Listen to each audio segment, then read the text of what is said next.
Hello, everybody, and welcome back to the Field House. No Max today. It's just going to be me and good old Jets. I go on vacation. Max is like, screw Jay. I'm going to give him a taste of his own money. So now it's just me and Jet today. But how you doing, Jet? Man, this is a treat. I don't know if we've ever had just the two of us on a I show, don't. even going back to the UTA days.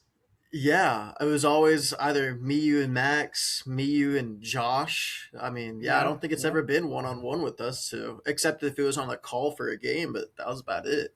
Yeah, so the chemistry building here. I'm always a pleasure to be with you, Jay. And yeah, look, what a great group of topics we have today. I mean, we got to obviously get into NFL mini camps, getting started Hmm. across the NFL. I know a few teams have already did that last week. I believe the Texans are one of those teams, among Yeah. others. And then we have a tumultuous Rangers team. The Brennan Sorsby train just hit a brick wall. Uh, Hmm. yeah, so I'm ready to just dive on in. Yeah, I mean, a boatload of topics. I mean, might as well start with what got started last week, the NFL mini camps. We saw, I think the Titans got started as well. I remember seeing that video of like Cam Ward trying to throw a deep ball into one of the nets. He Mm. couldn't do it, and then Mitch Trubisky gets up there, does it first try. I'm like, well, that's always a great sign. But Yeah, I mean, Cowboys, I don't know when their official start date is for mini camp. they started today. So Okay, it was today. there was the OTAs last week, and Okay. just kind of the looming question was going to be, what's George Pickens up to? There Hmm. was the big question. He got signed to the franchise tag, a little under 30 million. His agent is David Mulugeta as well, so you never know what he was going to actually do. So the mandatory minicamp starts today. He gets his physical yesterday too, so he was even ahead of schedule. It wasn't even a last minute, he's trying to scramble in there on time. Nope, he was there yesterday. And so Shoddy was right all along. I don't know why we ever doubted him. Shoddy almost 2 weeks ago was on the podium saying, "Oh yeah, we know George is going to be there. I've talked to him a lot, but for some reason we just couldn't 1,000% believe him. We just always thought there always seems to be something up with these high profile Cowboys players on new contracts. For this Hmm. example, the franchise tag with George Pickens. So yeah, it Hmm. was nice to finally have that closure, if you will, on the situation.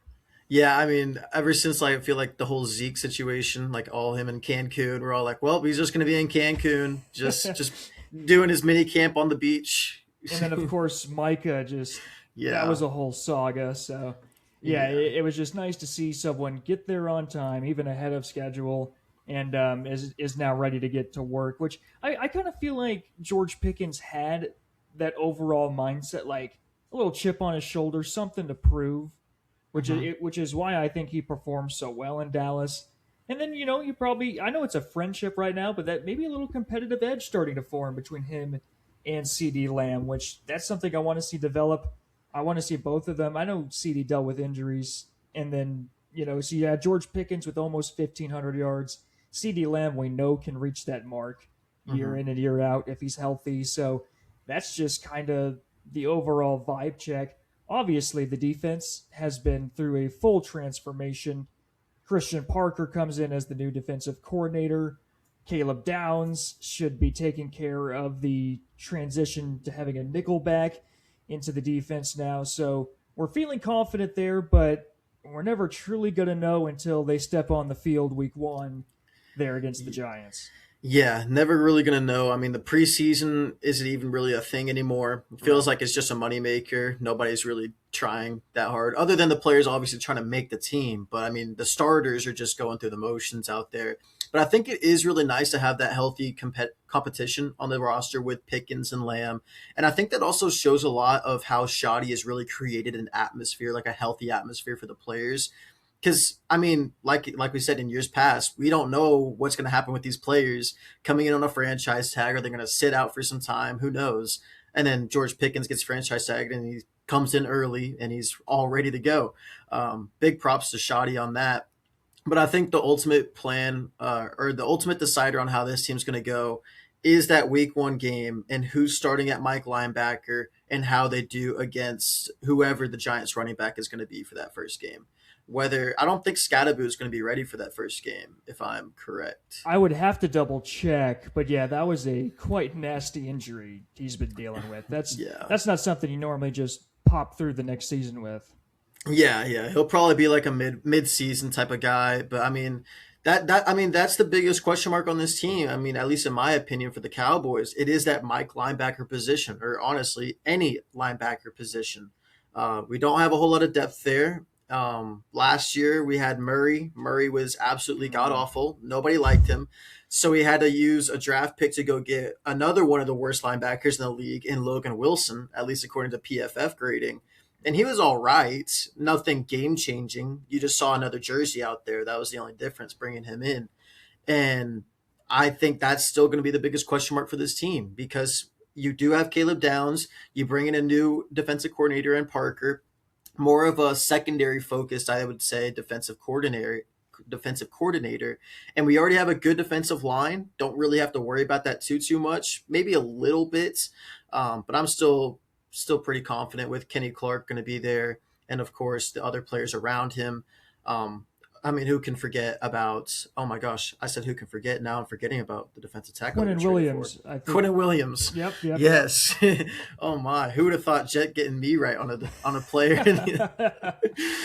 But yeah, I think it's just the linebacker position. That's going to be the make or break for this Cowboys team the upcoming year. Yeah, I know we saw D. Winters come in from the San Francisco 49ers, TCU alum, kind of a little Mm-hmm. DFW connection there. Shout So out Horn I Frogs. think he was the guy that they brought in to really make everybody feel more comfortable about that position. You also have DeMarvion Overshown, the former Texas grad, there in that position. So I think that's kind of the main battle. I believe Shamar James was the Yep. linebacker who really stayed from last year. Mm-hmm. Um, so it's going to come down to like who wears the green dot, who kind of takes a leadership role. I know I've heard talks of maybe Jalen Thompson maybe getting that role as the leader on defense. If Christian Parker wants to give that to a safety, which he's more familiar with coaching wise, with his background as a pass, what they call it, a pass coordinator, Passing game coordinator. passing game coordinator. Yes. Yeah. And so that's where some people see it going. But I feel like you want to give that to your linebacker, the guy right in the middle of your defense. Yeah, it's always either the nickelback like Branch with the Lions or the middle linebacker because I mean they're always going to be the one wearing the red dot. I mean I remember hearing that argument with I think it was who's the linebacker on that podcast with Taylor Lewan for Oh, Barstool. I can't remember his Nebraska name. grad. Yeah, Nebraska Oh, grad. I can't remember his name, oh, but I remember he had Clay Matthews on the podcast, and they were talking about the green dot and how that is extremely yep. difficult to deal with. So you don't want to give it to somebody who has little to none experience with that as well. And that's what this Cowboys team lacks is experience at the linebacker position. We hope that D Winters can be that guy. We hope that Overshown can be that guy. Maybe even Ezeraku, maybe, but he's more of an edge.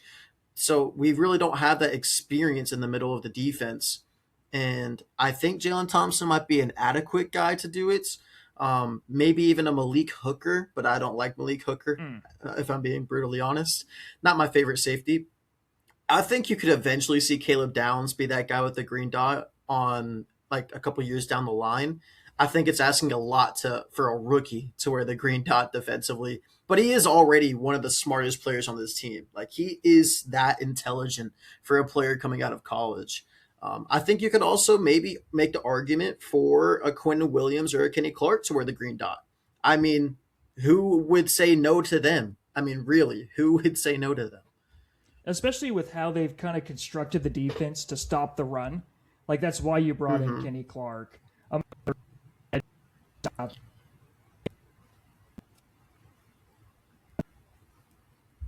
Yeah. All right. Let's roll that. All right. Well, mini camps. We might have just had a little hiccup there. Sorry for that. That'll get cleaned up. But hey, Jets, what is one position for the Dallas Cowboys that you think needs the most improvement? I will say it might be the nose tackle. I know the Dallas Cowboys brought in a Tito Obongo, something. I feel like I'm pretty close there. You might double check me. Otto Agbania.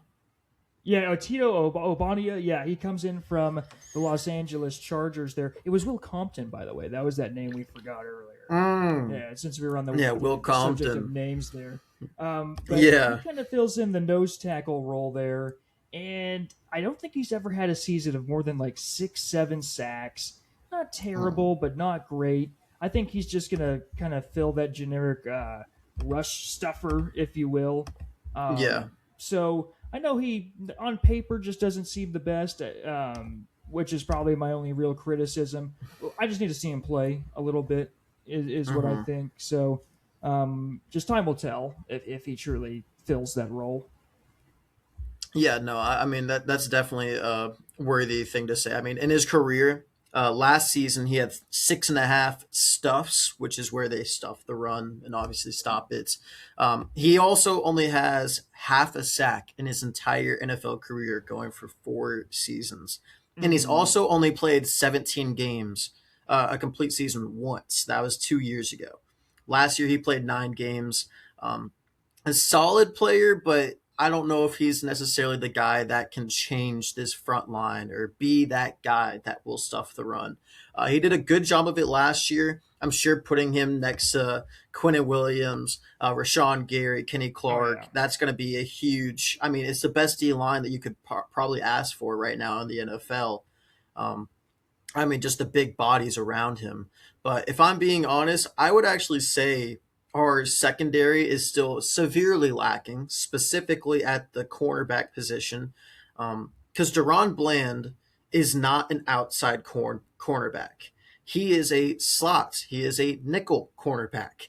That is where he made all his money. That's what he was signed to be. And then you saw last year, you put him on the outside due to injuries. He was one of the worst cornerbacks in the league.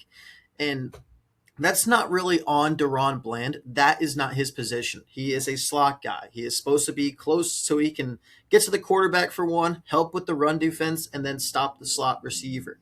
Be that guy that will be up on the line, pressing, doing a great job at that. Now you just drafted Caleb Downs, who will most likely be at the nickel cornerback position. So that means we're going to get another year of Deron Bland on the outside, and on the other side is Kobe Durant. Kobe Durant, okay player, nothing against him.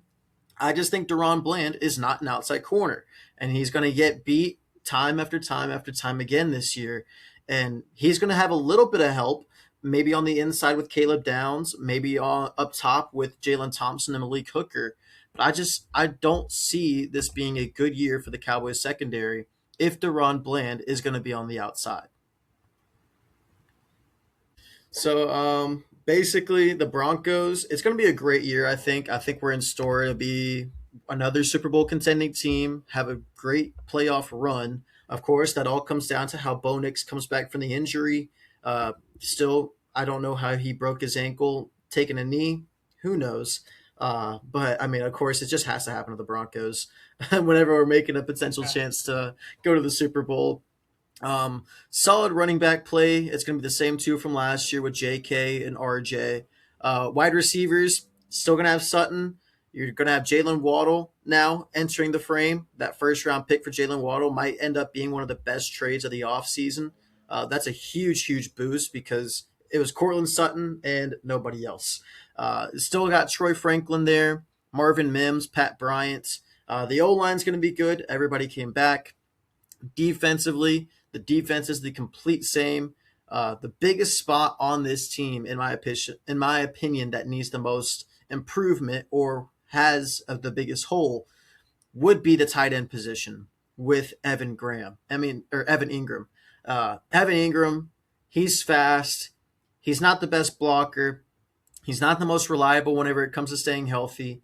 I need to see some more consistent play from Evan Ingram and Adam Troutman as our backup. He's all right, but whenever you look at Evan Ingram's numbers from last season, he had 50 catches, 461 yards, and only one touchdown.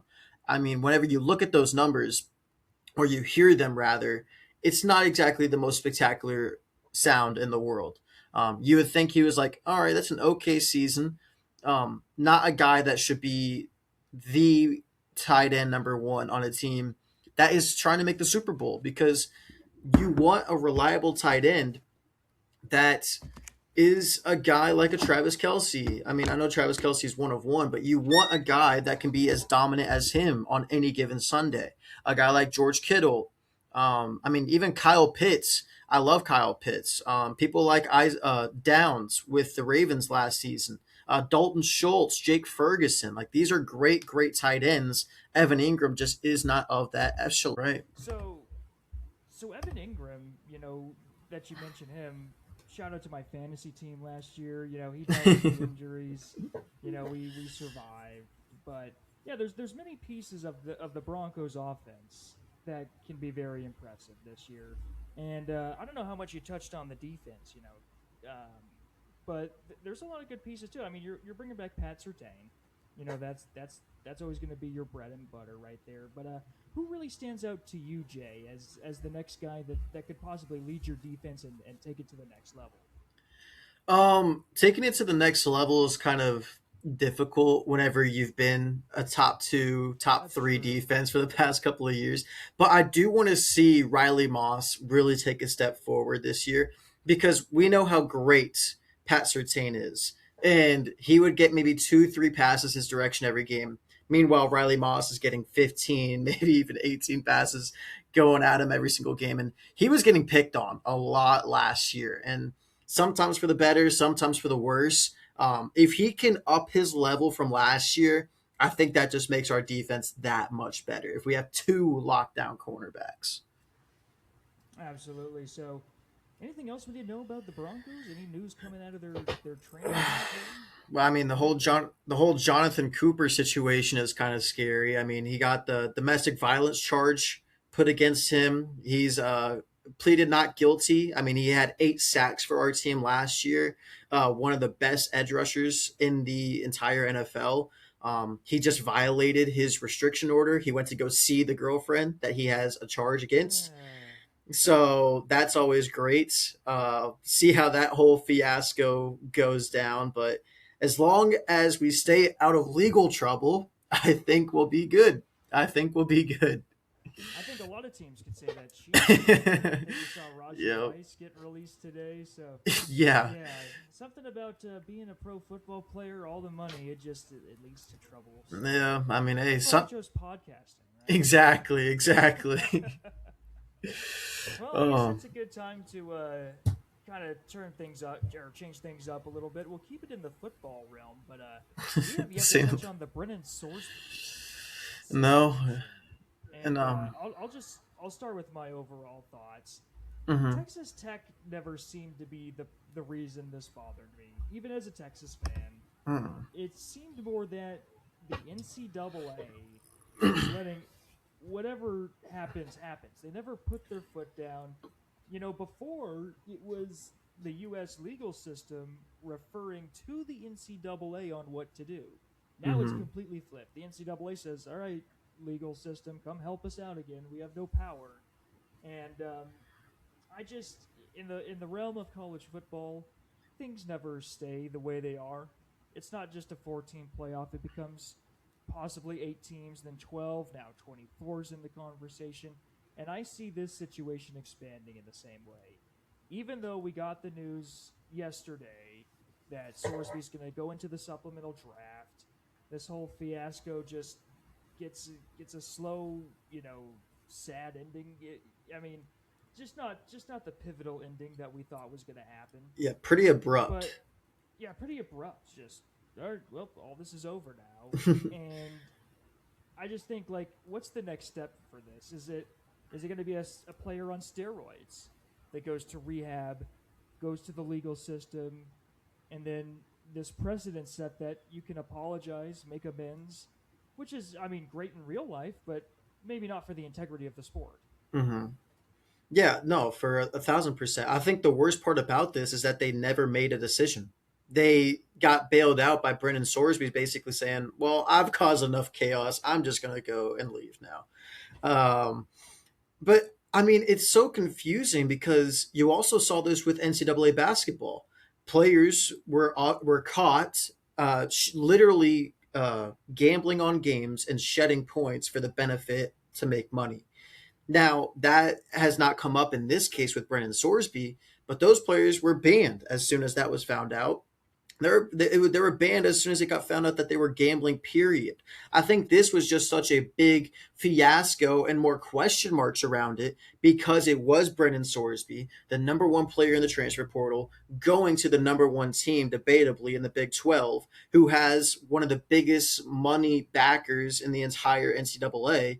I think that's why this was such a question mark around it. I think if it was the quarterback that transferred to UConn, that dude would have been banned immediately. It shows favoritism, and that is never a good thing whenever it comes to the legal system. It should always be every player's up has to be upheld to the same standard. Nobody is above the law, even though nowadays, who knows with everything going on in the world. But I think this was such a f up by the NCAA, and the fact that they got bailed out by a player giving in and being like, you know what, I just can't play through this. I'm just going to go to the NFL. I realize I made my mistakes.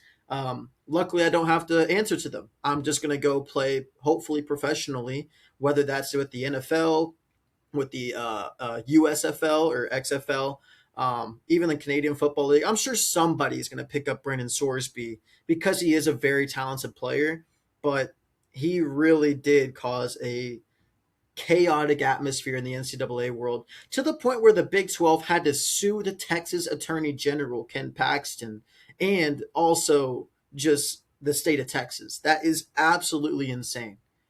I just don't know how they let it get that far. Yeah, there was no excuse for this to really escalate to the point that it did. I mean, you have multiple entities here. It's hard to blame Texas Tech in my mind. They saw a quarterback. I mean, I guess I've heard blaming Cincinnati is a popular trend. Like somebody had to have seen this from when he transferred from Indiana. I don't know. Okay, if that's the one side I'll blame is if you purposely just hid this under the rug to get Brennan Sorsby to play for you. That's incorrect. But for Mm-hmm. Texas Tech, if they truly didn't know about this and just signed the top transfer quarterback, they're trying to get the return on their investment. They're trying to bring him in and have their possible top quarterback play.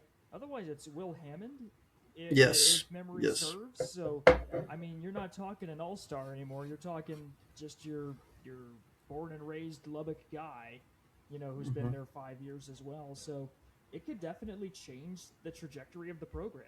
I no doubt about it. The difference between having Brennan Sorsby as your quarterback versus Will Hammond, and so yeah, I mean, in overall, we'll try to get to the third segment here, but yeah, just you just got to realize if you're the NCAA, this can't happen. This is a Mm-hmm. bad look. Hopefully, their appeal in February of next year fixes everything, and then yeah, we can just try to hopefully stop this from hitting other topics, other red lines that we should cross, and hopefully it stays at gambling. Yeah, I mean, I think the NCAA had a chance to make a statement here and just do a lifelong ban as soon as they found out that he was gambling on games that he participated in. And now they've set the precedent that, oh, maybe we won't punish you. Maybe we'll just do a deep dive into you and maybe let this carry on, and hopefully people will forget about it. But no, they really dropped the ball here, to say the least, because now people players are going to think that they can get away with this. And if they would have banned him, lifelong ban, right away as soon as they found out, hopefully that puts a mark in a lot of young people's minds that are entering college that may be struggling financially, or they get pressured into a situation of having to do something like this. Now they'll think twice about doing it. Maybe they're like, maybe I can get away with this if I go about it the right way. I think this is a huge missed opportunity by the NCAA, and hopefully this doesn't happen again. But in the world that we live in today, with how massive gambling is a part of sports, college sports, this is going to happen again, and it'll be interesting to see who and when it happens. Yeah, he's definitely not the only 22-year-old betting. No, Hopefully it's just not on college sports. That's what yeah, we can hope for. But it's everywhere. The NCAA even advertises the gambling apps, the Prize Picks, the Underdogs, the DraftKings. Hmm. So yeah, we just have to hope that it doesn't go any further, and that we just start making better choices. You know, you Yeah. could say that about anything. Yeah, I mean, you could also say that about the Texas Rangers as of recently. Might as well get into that topic. I mean, wow, Yeah, these last 4 games, besides the one 10-0 shutout, it has been absolutely atrocious. Absolutely atrocious. yeah, they're just starting to look like a 500, 81 and 81 ball club again. Pitching, as soon as pitching, has a rougher day, then the bats can't really escalate the team, and then you're still dealing with a better bullpen in terms Yeah. of MLB averages. So that's something to lean your hat on. Even our Jacob Latz, just Yeah. no matter what situation they seem to throw him in, he's able to make it the eighth and ninth inning in most cases. What And was that? What was that stat? He has the lowest WHIP of any pitcher in MLB history, or not I of saw Rangers that history in a through the season. month of June or something. Yeah, it's like Yeah, what is it, like 0.5 something? Like that is absolutely insane. he just becomes lights out in those later parts of the game. And then if we go back to when we started this podcast, we were really saying Jock Peterson needs to step up. He did. Hmm. So I feel like there's pieces of this team that can turn it around. We're seeing the injury bug, Yeah. lay its head back once again, and so it's Corey Seager on the injury list, but Hmm. he should. Chris Young said in a statement that he should be back around Friday. Yeah, So it's just the concussion IL, nothing too yeah, crazy. I mean, you kind of have to go to the IL if you get a yeah. Why concussion. why rush it? Yeah, yeah, Like so, and then you have Evan Carter with an oblique strain. that's the Although big one. Evan Carter, I love him at center field. He's got the speed to really handle that position. But when it comes to the bat on his shoulder, man, I mean, he's able It's to draw some walks, but just nothing like barely. what we saw 3 years ago. Yeah, I mean, when you look at his splits this season, 176 average, 292 OBP, a 321 slugging for a 613 OPS. That's absolutely atrocious. Probably like you think that's like your fourth outfielder, not your everyday center fielder. It's kind of shocking that he has a 1.4 WAR, even with that atrocious offensive stat line. That just shows how great defensively he has been this year. But I mean, just do something at the plate. That's all I want. Yeah, Maybe this oblique strain or this oblique injury has been nagging him for some time, and that could be a potential factor. But it's been the last 2 years of an oblique strain. At what point are we just gonna be like, get a new oblique? yeah. It's It's time to try something else. like it's so frustrating. Him and Wyatt, they have the worst obliques in the history of the sport. Take mine. Like, take it. Seriously. But I'm glad you brought up Wyatt Langford. He's a guy that we challenged him to come back healthy and make an impact to the offense. I feel like he's done that to the best of his ability. There was that Mhm. Friday night game, I believe, against Cleveland. He just came in and mashed, and I feel like he added a home run in the Red Sox series. Mhm. So I feel like he's a steady part of your offense again.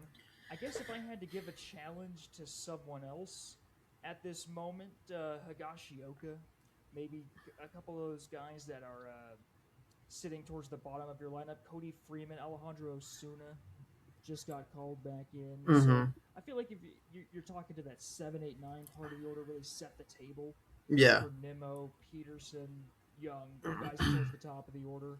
That would be the biggest thing for this offense. And then we also got to shout out the starting pitching.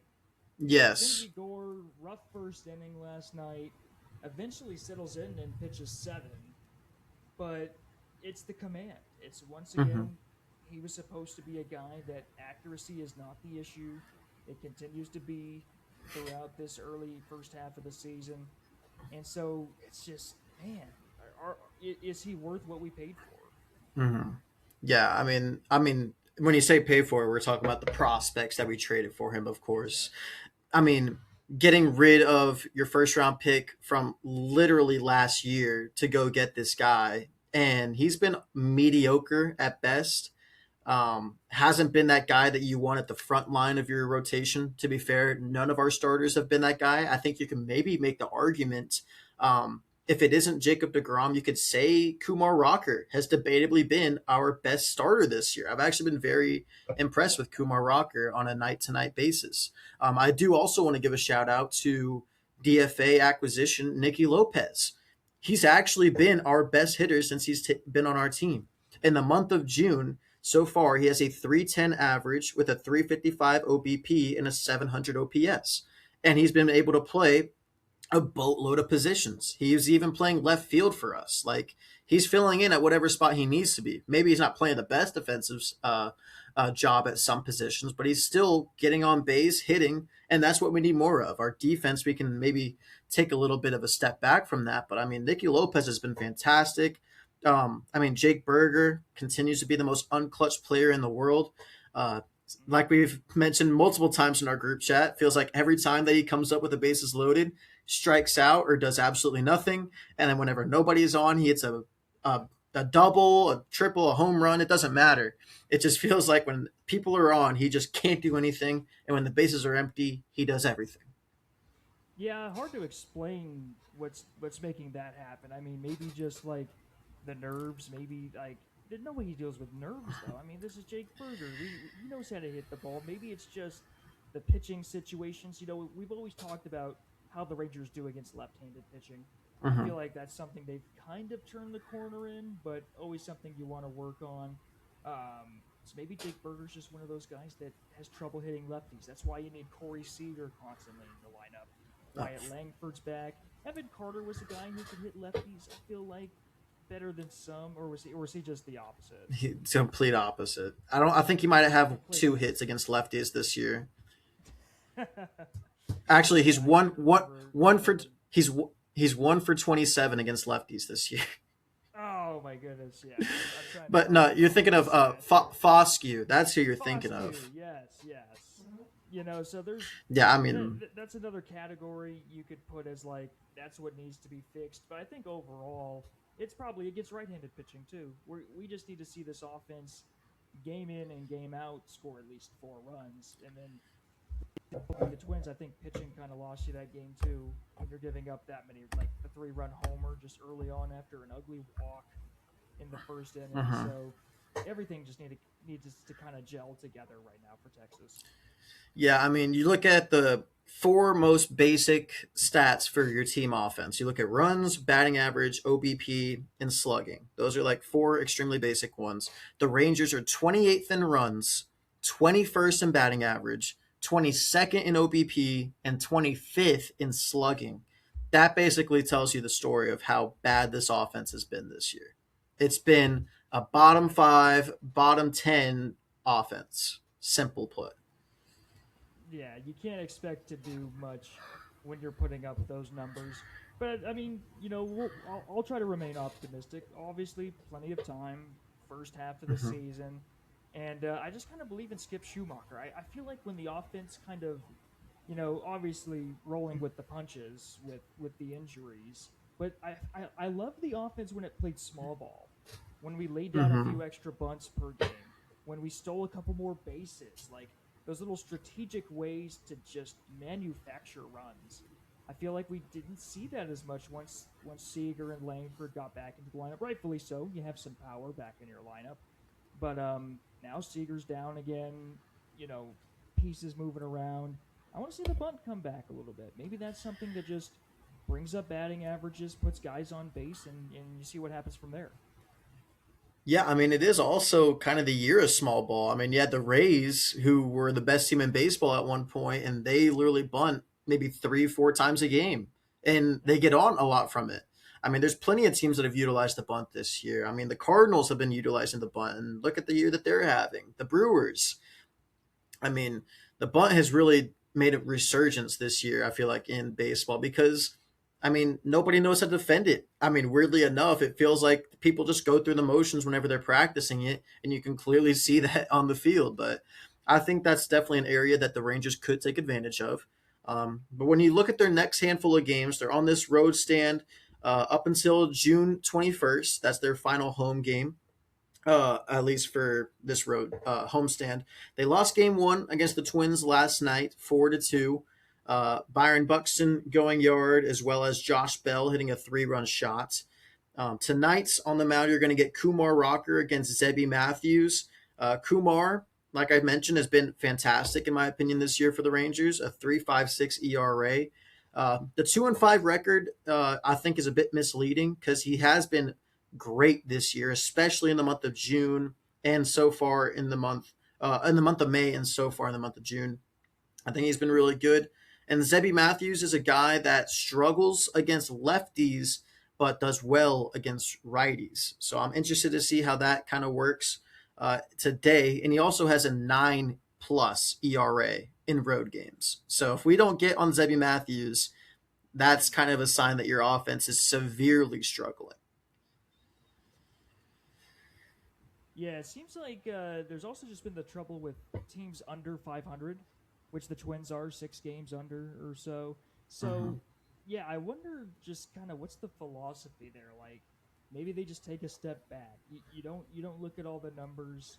You just maybe that's the approach. But yeah, look at these numbers. See how Zebby Matthews is doing. Just jump on him. Like I want the Rangers to maybe have some energy. We have seen that a bit more first pitch swings Mm-hmm. from the Rangers in games recently. So maybe that's kind of the trick. Just jump on them early, kind of like what the Twins did last night. First inning runs. When the Rangers score first, I want to say they have at least 20 or 30 or like 20 to 25 of the wins have been when they have scored first Yeah, they this have to season. score first. Have to. So, so yeah, right on. And then we'll just kind of the next few series. Padres come to town right after that to get you through to the later part of June. A trip out to Miami, the Marlins, better than we're used to seeing them, so that could be a challenge. And then the Blue Jays, when you got to go up there for 4 games, that's tough. So that kind of rounds out your month of June. A couple games against the Guardians there up in Cleveland. So yeah, for the Rangers, just keep taking 2 or 3. That's what we can hope for. You got to win the next 2 against Minnesota, reset against the Padres, and then head out east to the Marlins. So yeah, anything's possible. You just got to get the small ball going. Jacob DeGrom can always have an amazing night. Same with Nathan Eovaldi. If they go 7 and 8 strikeouts, 7 innings, 8 strikeouts, that's normally the key to success. So I don't know if I could ask for anything else from the Rangers unless you got something. I mean, I kind of want to get your opinion on the whole Jack Leiter pitching case Mm, right now because I'm kind of done with Jack Leiter. yep. Like He's he just can't make it through 4 innings. I don't know what it is about that fourth inning, but he just falls apart almost every single game. I think a tad of it is the fact that we're seeing Kumar Rocker look as good as he is, coming out of the same program at Vanderbilt around the same time in the MLB draft. And so it just seems like they should be looking very similar. And we're seeing Jack Leiter kind of trend downward. I'll try to pull up some of the numbers there for him. But Oh, you're hitting the nail on the head there. It's just he's not going deep into games.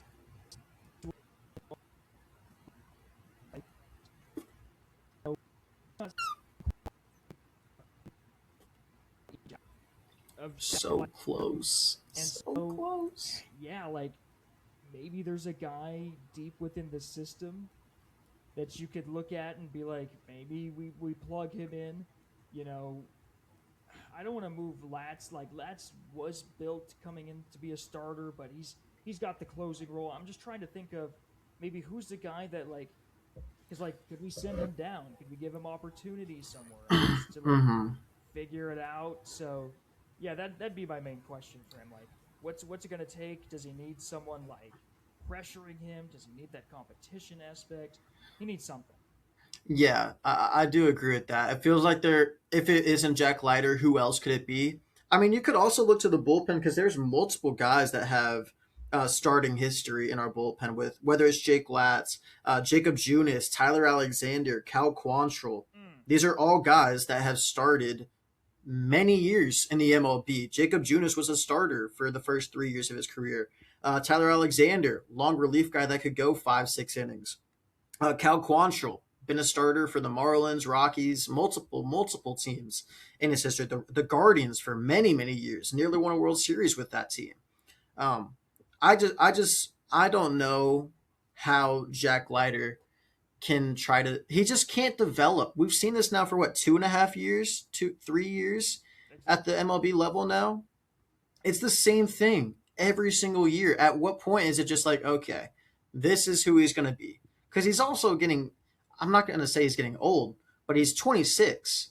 It's like Yeah. you would hope that you would have a steady MLB career for a guy that was picked in the top three, was the top pitcher in his class, rose through the rankings extremely fast, and we just haven't seen that. I want to see more from Jack Leiter. That's who I think needs to step up the most on this team. Because Eovaldi hasn't been that great, but he's also Eovaldi. We know that he can be great on any given night. We know who DeGrom is. We've seen Mackenzie Gore at his best and his worst. We've seen Kumar Rocker have a debatable breakout year.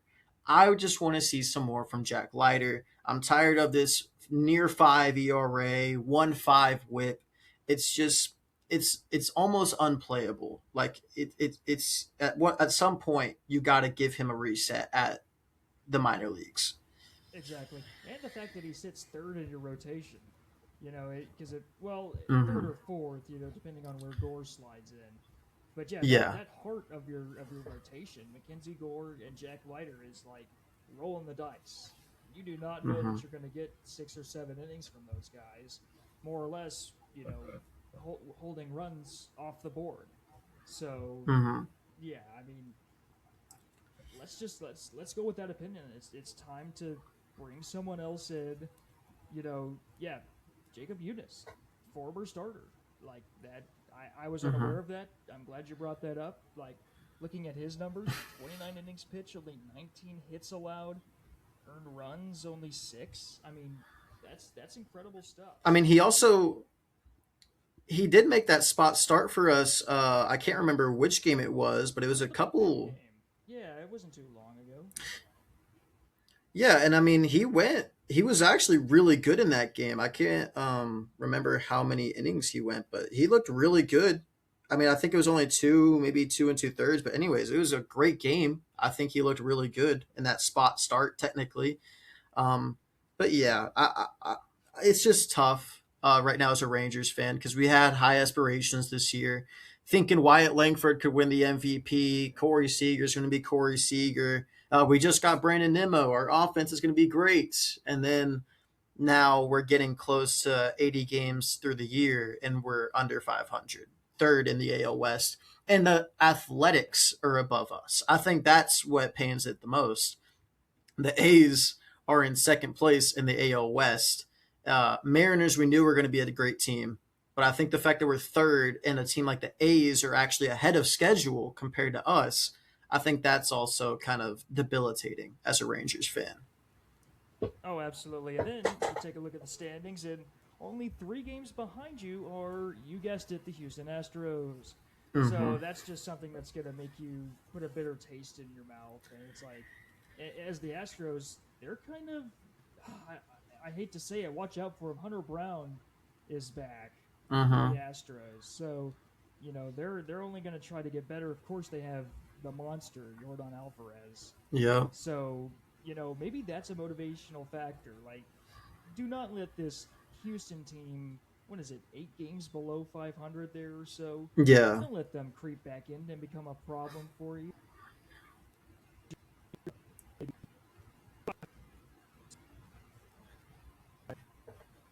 Have teams like the A's passing you. I mean, we knew Seattle would be a good team in this league, but gosh, yeah, that's probably the most frustrating part is watching teams like Houston and I was about to say Oakland, Las Vegas, Athletics, just seeing those teams perform well and you're just stuck in this middle ground.